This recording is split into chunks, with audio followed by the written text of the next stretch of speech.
We're learning that Defense Secretary Lloyd Austin is in the hospital tonight.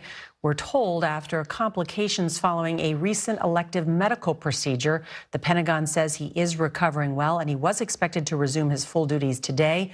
The 70-year-old was admitted to Walter Reed National Military Medical Center on Monday.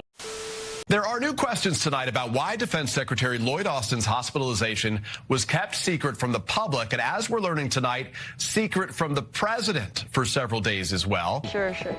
It comes amid new details that Austin was not only hospitalized this week, but was in the ICU. Tonight, a U.S. official confirms to NBC News that the Pentagon did not inform senior officials in the White House's National Security Council for 3 days that Defense Secretary Lloyd Austin had been hospitalized at Walter Reed Medical Center on New Year's Day. The news not shared with the American public until Friday, when the Pentagon announced that Austin was hospitalized for complications following a recent elective medical procedure. And NBC News has learned the 70-year-old Austin not just hospitalized, but also in the intensive care unit for at least 4 days, according to 2 senior administration officials.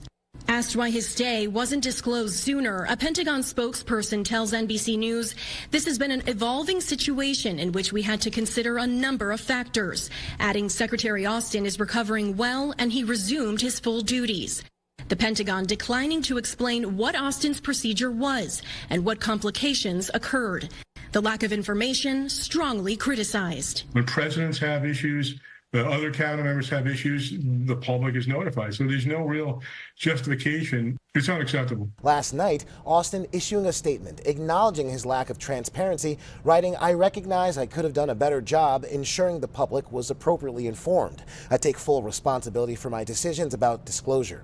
Austin's hospitalization comes at a time of heightened tensions in the Middle East. And on Thursday, the Biden administration launching a retaliatory strike in Baghdad, killing a militia leader who officials say was responsible for recent attacks on American troops. Now, Senator Tom Cotton speaking out against the lack of transparency, saying there should be, quote, consequences for this shocking breakdown. Now, Austin has been at the head of efforts to supply weapons and aid to Ukraine during its war with Russia, as well as providing support to Israel with its current war with Hamas. If the president were standing here with me today, he would say he works for the American people. I work for him, so I also work for the American people.